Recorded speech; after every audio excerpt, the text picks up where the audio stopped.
Hello, I'm Chef Johnny, and this is Texas Style Cuisine. Thanks for stopping by. Today, I got a treat for you. We have got a recipe in from a friend of mine, the Backwoods Gourmet, and him and I are going to work together cooking up some Chorizo Chile.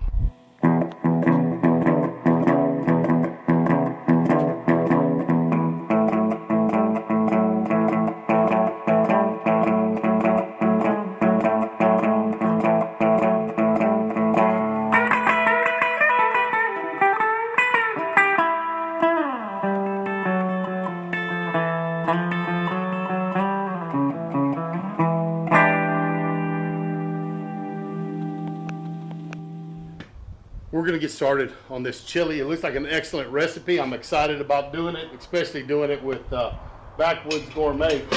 And the first thing I'm going to do is I'm going to get my Dutch oven cooking and cook up part of a chorizo.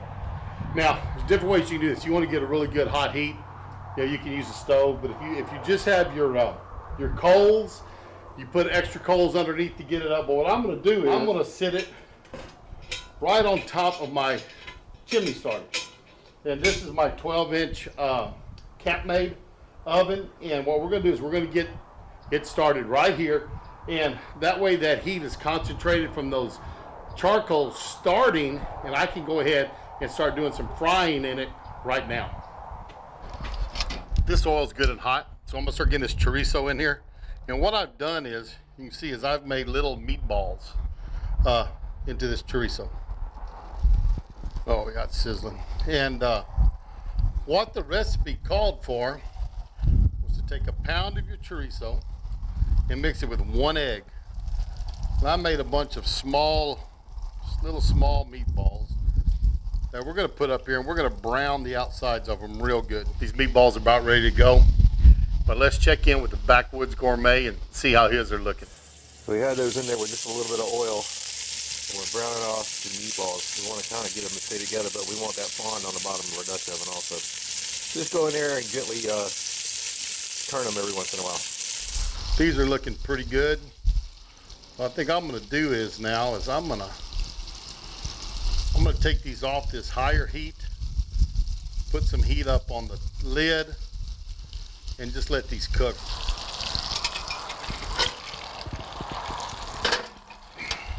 So to toast my chili peppers, what I'm going to do is I got my old number 8 Griswold here, good old pan.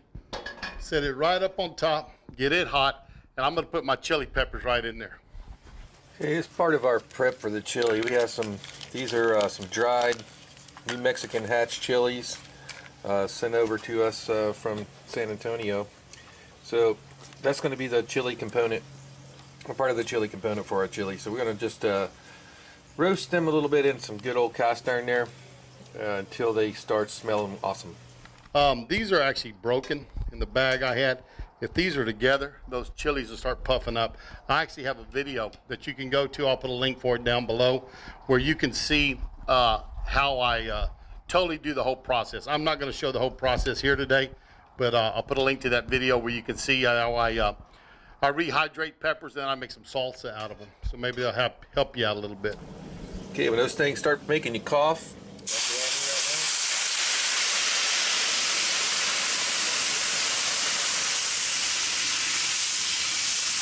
put in some water. Let them come up to a simmer. We'll simmer them till they're nice and tender. So now that the meatballs are done, I'm going to go ahead and go in here with just a little chunk of loose chorizo sausage. And I'm going to break that all up. There want to be some meat throughout the sauce, so I decided to break this up a little bit. Now, if you're not using your homemade, cut your chunks of your regular chorizo sausage and do them first, and then, of course, take some of the chorizo out of the skin to do this part. But instead of meatballs, you would just have, little slices or chunks of your chorizo. You could leave the casing on or take it out, either one. This chorizo is browning up real well, so I'm going to add about half of maybe a third of a big white onion in there. I don't think I need any more than that. we're gonna cook that until we soften these onions up.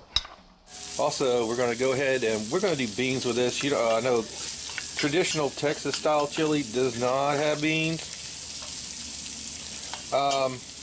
We got some beans. I'm not sure if we'll put it in the chili or not, or serve them on the side.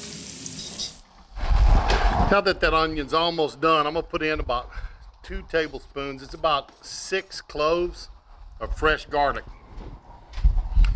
Now on top of that, I'm gonna drop in about 1/4 of a bunch of cilantro. It's just the leaves, don't have any stems in there. We're gonna let all that kind of cook together. Just a couple minutes. As soon as you start kind of smelling that garlic cooking, gonna go ahead and take this mixture out. And you should have a little bit of a fond on the bottom of your pot, and that's what we want. I'm gonna turn that pot down just a little bit. I'm gonna come in here. We got Cinto tomato paste. I'm gonna take about half of this little can. And what we're going to do is we're going to brown this. I'm going to brown it right in that fond, and a little bit of oil from. Let me turn my peppers off over here. They're about out of oil or water.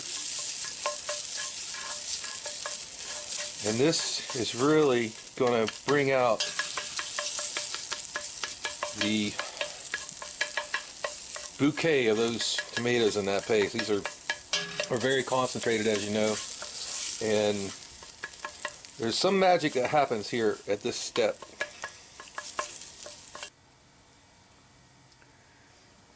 Yeah, that's been going there for about 5 minutes, so we keep moving it around, starting to get really dry now.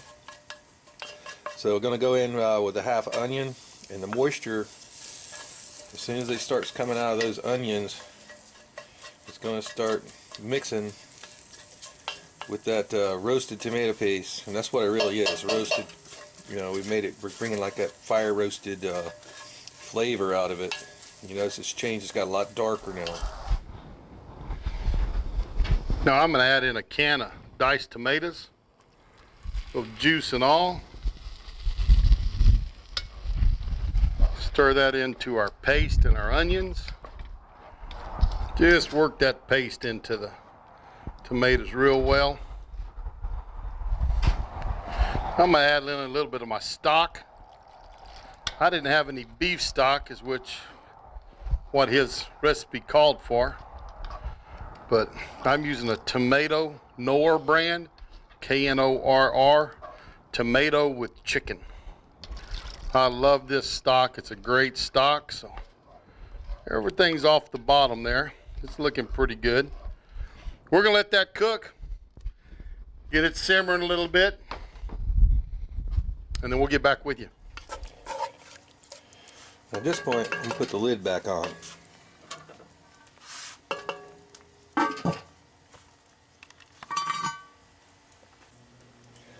So over here in the cast iron, we got these New Mexican chilies. They're starting to soften up now.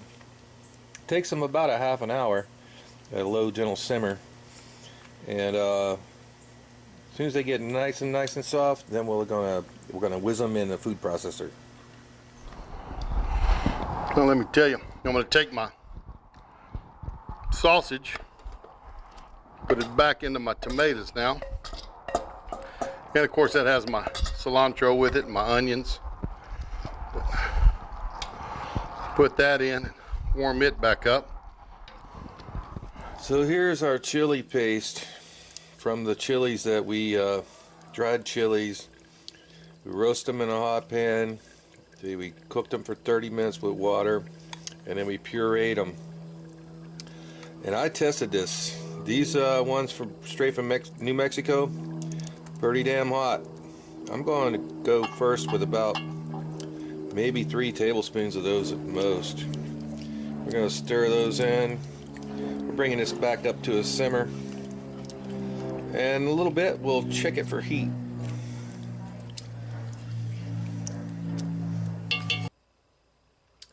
So on the heat level of your chili, that's personal preference. I used to like it pretty hot. not terrible hot, but pretty hot. These days, not so much. Mrs. Backwoods, not so much either. So we're going to take it easy on that. Remember, our chorizo sausage already has that same chili pepper in it. It was just in the ground and dried form. We took those same dried chilies, cracked them up, got the seeds out of them, broke them up, put them in a spice grinder, ground them down to a powder, or nearly a powder, and we incorporated that into the chorizo sausage before. So it's already bringing that heat with it. We just put a little bit of that puree in it. I tasted it. For me, it's just right now. With just that couple tablespoons we put in. But hey, if you like yours burn ass hot, add more. Don't leave a comment going, oh, such a wimp. What I have here is the paste off those chili peppers, and did the 5 peppers, and probably had 2 to 3 cups of water that I steeped them in. And what I'm going to do is I got about a cup of that water and I just pureed them. So they're pureed. And I'm just going to take those 5 peppers along with the 1 cup of the water off of them. Get that in there. And now let's just stir that into our chili. And that ought to be giving us a wonderful flavor. Tell you what, this chili is looking better and better all the time. So the very last thing we're going to do, actually when we put that chili sauce in, we put a little more cilantro in there. Cilantro will help tame it down a little bit. The last thing we're going to do is going to put our chorizo meatballs in there and all that goodie, all that good stuff that's in the bottom of the pan there. Okay, cooked those on a Dutch oven earlier when it very first started. We're going to stir them in there. And now it's really looking awesome. Okay, so we'll keep that on very low fire, just till it comes back up to the simmer. These had cooled back down to room temperature. Till it comes back to the simmer, we're going to put a lid on it, and we're going to let it just sit there. And the longer it sits, the better it's going to get. Now this is at a really good simmer, so I'm just going to pick up my lid, set it up on top, and we'll let this simmer for about an hour. We've been going about an hour on this simmer now, so it's time to uncover this chili and take a look at it and see if it's reduced down like we want it to and how it's looking. So we'll get my lid lifter here, take the lid off, and that chili is looking pretty. Only thing I would say is it could be maybe a little bit thicker. Probably wouldn't hurt to drop a little mozzarella in there. Kind of a corn flour mixture that they use for making tortillas, corn tortillas with, but that looks pretty tremendous. Grab my spoon here. Got one of my meatballs.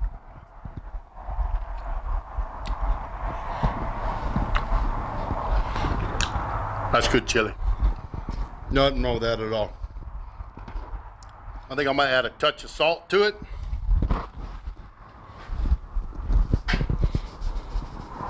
Stir in that salt. Now I know the backwoods folks don't eat a whole lot of salt, but the chef and Miss Chef does. So we're gonna try this again.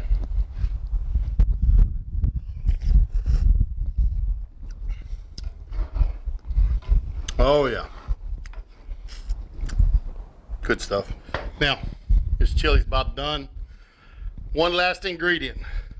Gave him a call, and now on the recipe it said optional, but he dumped beans in his. So his recipe calls for it. So here we go. You didn't think I was gonna pour beans in there, did you? Heck no, I ain't pour no beans in there. That's chili con carne. That means chili with meat. It is not chili con frijole, which is chili with beans. That's chili. Don't put beans in it. We mix the beans in once they're on the plate. So we're holding off on the pintos I got cooked up there. But we're gonna dish this up, let you kind of see how we serve it. And I tell you what, the chili tastes great. It's gonna mix in great with these beans. But let me plate this up and see what we got going here. All right, guys, so here we go with our chili. Gonna plate it up for you guys. Beautiful bowl there. And what we have over here on the side, that's the actual chili sauce that we use for the heat in this thing. So if your guest or whoever's eating this wants theirs a little hotter, and they can always just like dip over on there, drizzle some of that on top. And there's a couple of our chorizo meatballs right on the top there. So we'll clean this plate and we'll garnish it a little bit. I'm gonna take this plate, and here we go. Some nice looking chili right in the middle of it. And let me tell you folks, this chili is packed full of flavor. Those 5 New Mexico chilies were just enough. I'm gonna take me 1 scoop of my pinto beans here. Drop those in there. Add me some corn chips. A little cheese up on top. And that's the way you eat chili and beans. They look good. We're gonna try this out. I tell you what, I don't want to do a closing. I want to sit here and eat chili. This stuff is good. But I guess we need to kind of shut this thing down. Anyways, I want to thank Backwoods Gourmet over there for inviting me to share a little time with him using his recipe. I poked a little fun with him about the beans. And I tell you what, I was trying to think how to get around not putting them beans in there. Thought that'd be a pretty good ending with it. But anyways, we traditionally, we don't use beans. Thanks for stopping by Texas Style Cuisine. Sure do appreciate it. Hope you enjoyed this little video that we put together here for you tonight with our 2 channels, Backwoods Gourmet and Texas Style Cuisine.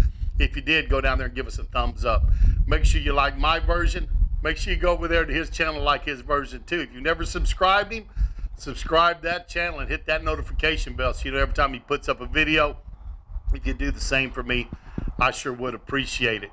When you get over there though, tell him Chef Johnny from Texas Style Cuisine sent you over there. Folks, I tell you what, it was a lot of fun, and make sure you watch his, because remember, his video won't be just like mine. I videoed mine here in Texas. He videoed his out in Florida. So we did independent editing of each one, so you don't know what one of us kept and what one of us tossed out, and vice versa. So go there and watch his, see how his turned out. I'm sure it's going to be fantastic also. But thanks for stopping by. Always appreciate it. And we're going to see you down the road on Texas Style Cuisine. Sitting by the wagon when the sun come up this morning, bacon, eggs, and coffee, biscuits, and beans. Cookie strikes the bell and he rings the world a warning. How them boys put food away beats all I've ever seen.